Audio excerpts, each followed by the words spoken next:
लेकिन अरे सादिया भाभी, लेकिन क्या होता है भाई? बच्ची की उम्र निकले जा रही, शादी तो करनी है आपको, और इसमें कोई ऐप थोड़ी है। आप खुद बताएं भाई, उसकी बीवी अगर मर गई है, इस दुनिया में नहीं है, तो उसमें तो अल्लाह की रजा है ना, हम क्या कर सकते हैं? 3 साल का तो बच्चा है भाभी। हाँ, कह तो ठीक रही है, जब सब कुछ अच्छा है तो फिर ठीक है ना। अगर इतना ही अच्छा रिश्ता है तो आप अरूज की शादी क्यों नहीं कर देती उससे? अल्हम्दुलिल्लाह मेरी उरूज की बड़े बेहतरीन घर में मंगनी हुई भी है। मंगनी तो टूट भी सकती है, कोई बड़ी बात नहीं है इसमें। मेहरू, तुम्हारे जैसे काम नहीं है मेरे, और एक तो हम तुम्हारे साथ हमदर्दी कर रहे हैं, उल्टा तुम हमें ही बातें सुना रही हो। मुझे तुम्हारी हमदर्दी की कोई जरूरत नहीं, और अगर हमदर्दी करनी है ना तो अपने मंगेतर की चाकर करो, जो मेरे गम में अभी तक रो रहा है।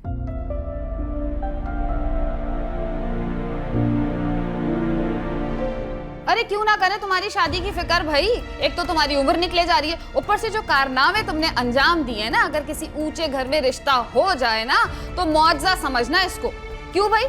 और ये जो लड़कियां तकरीरें करती हैं ना माइक पकड़ पकड़ के टीवी पे, इनको ब्याह के कोई नहीं लेके जाता, सिर्फ तफरी का सामान होती हैं ये।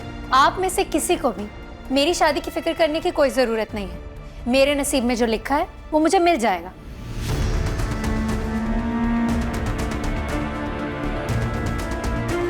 अल्लाह तौबा, रस्सी जल गई पर बल नहीं जाके दे रहे। मैं तो कहती हूँ इससे बेहतरीन रिश्ता नहीं आएगा मेहरू के लिए।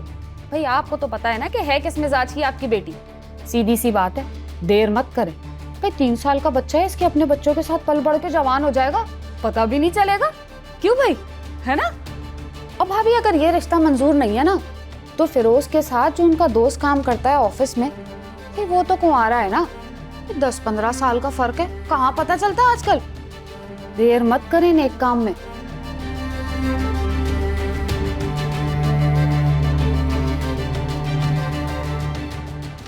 मैं सोच के बताती हूँ। तो सोचेंगे। मैं चाय लाती हूँ। आज ही से जलसे की तैयारी शुरू करें।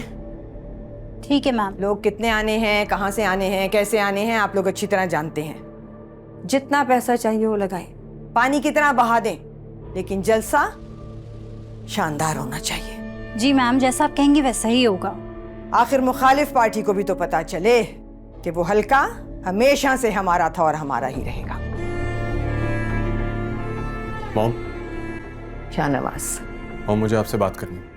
अभी तो एक मीटिंग के लिए जा रही हूँ बेटा, आके तुमसे बात करती हूँ। वजाहत साहब को कॉल कर दिया था, पहुंचे हैं वहां कि नहीं? जी मैम, पहुंच गए वो। गुड। मॉम बात बहुत जरूरी है, मुझे आपसे अभी बात करनी। अच्छा आप चले, मैं आ रही हूँ। ओके।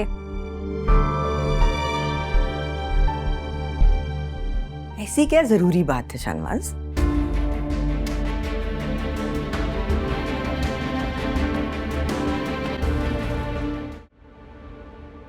आप कब तक मेहरू को घर में बिठा के रखेंगे? भाई ये बात किसी को भी नहीं भूलनी चाहिए कि उसकी एक मंगनी टूट चुकी। भाई ऐसे तो कई रिश्ते मेरे पास भी हैं, मैं इसे जिक्र कर भी चुका हूँ। वो मेरे एक दोस्त का बेटा भी है ज़ुहैब, उनकी कपड़े की दुकान है, अच्छे खासे खाते पीते घर के लोग हैं वो।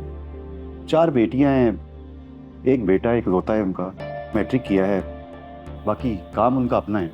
सच पूछो तो बेटियां अपने घरों में ही अच्छी लगती, कभी कभार माँ बाप से मिलने आ जाए। मेरा तो ख्याल ये है भाभी कि आप मेहरुनिसा से बात कर लें, और हो सके तो हम अगले हफ्ते दिखा भी रख सकते हैं। बिल्कुल ठीक कह रहे हैं फिरोज आप, नेक काम में देर कैसी भाई, वैसे भी ऐसे खानदानी लोगों के रिश्ते नहीं मिलते। मेहरुनिसा एक काबिल और पढ़ी लिखी बच्ची है, उसके लिए एक पढ़े लिखे लड़के का रिश्ता ही मुनासिब रहेगा। गई भैंस पानी में, ठंडे दूध को फूके मत मारे भाई, पढ़ाई लिखाई गई भाड़ में।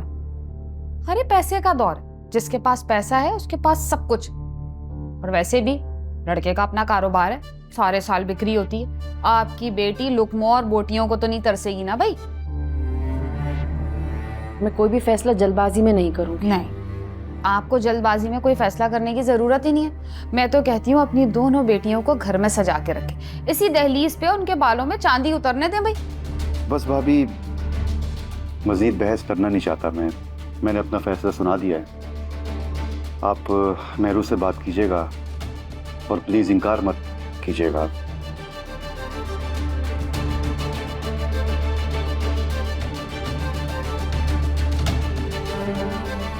मुझे अंदाज़ा है सादिया के इस तरह बार बार मेरा आपसे मिलना, आपके सामने आ जाना कोई बहुत खुशगवार बात नहीं है आपके लिए। पर मेरा यकीन करें, मेरा मकसद आपको तकलीफ पहुंचाना बिल्कुल नहीं है। आपसे पहली बार आपके घर में आके मिलने का मकसद भी आपसे माफ़ी मांगना था। आपको ये बताना था कि हम आपकी तकलीफ में बराबर के शरीक हैं। आपसे दूसरी मुलाकात मेरे घर पे हुई थी। आपको शायद बुरा लगा हो, मैंने आपको अपने घर पे बुलाया क्योंकि मैं बिल्कुल अलहदगी में आपसे बात करना चाहती थी। एक बार फिर आपको यकीन दिलाना चाहती थी कि जो हुआ वो एक हादसा था। उसमें मेरे बेटे की गलती ज़रूर थी, लेकिन वो नादानिस्ता थी। उसने जानबूझ के कुछ भी नहीं किया था और आपको बुलाकर उस दिन आपसे बात करने का मकसद सिर्फ ये था कि एक माँ से बेहतर और कौन समझ सकता है बेटा खोने का दुख क्या होता है। आपने अपना बेटा खोया था। मैं चाहती थी कि आप मेरे बेटे को माफ कर दें, मुझे अपना बेटा ना खोना पड़े। फिर भी जो उसने किया उसे उसकी सजा मिल रही है और मैं चाहती हूँ कि उसे सजा मिले, उसे समझ आए कि जो उसने किया वो गलत था। उससे जिंदगी में कभी कोई ऐसी गलती दोबारा सरजद ना हो। लेकिन एक बात और कहना चाहती हूँ सादिया, आज यहाँ आने का मकसद भी यही है। इस हादसे ने मुझे मेहरुनिसा से मिलवाया। मैं जितनी मर्तबा आपकी बेटी से मिली हूँ उसने मुझे इम्प्रेस किया है। न सिर्फ मुझे बल्कि मेरे बेटे शाहनवाज शाह की सोच। मैं देखती हूँ कि मेहरुनिसा से मिलने के बाद उसकी सोच में वाज़ेह तब्दीली आई है। इस बात के लिए आपका शुक्रिया अदा करना चाहती हूँ और आज यहाँ आने का मकसद आपसे मेहरुनिसा का हाथ अपने बेटे शाहनवाज शाह के लिए मांगना चाहती हूँ। ये आप क्या कह रही हैं? जो भी कह रही हूँ सादिया, पूरे दिल से और पूरे यकीन से कह रही हूँ। अपनी और अपने बेटे की रजामंदी के साथ कह रही हूँ। मैं बिल्कुल नहीं चाहती कि आप मुझे फौरन जवाब दें। आप सोचिए बेशक इस बारे में, जितना वक्त आपको दरकार हो आप लीजिए। आप इस बारे में सोचें और जो आपका जवाब होगा मुझे दिल से कबूल होगा। लेकिन मैं चाहती हूँ कि दुनिया की नजरों में बनी इस दुश्मनी को हम रिश्तेदारी में बदल कर एक नई मिसाल कायम करें। मैं समझ नहीं पा रही कि आप क्या कह रही हैं। मुझे अंदाजा है कि ये समझना आपके लिए इतना आसान नहीं है। मुझे भी बहुत वक्त लगा था ये बात समझने में।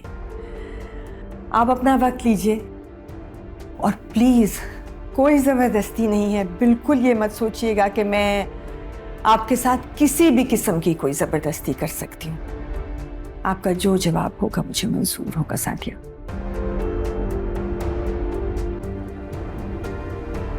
इजाज़त दीजिएगा।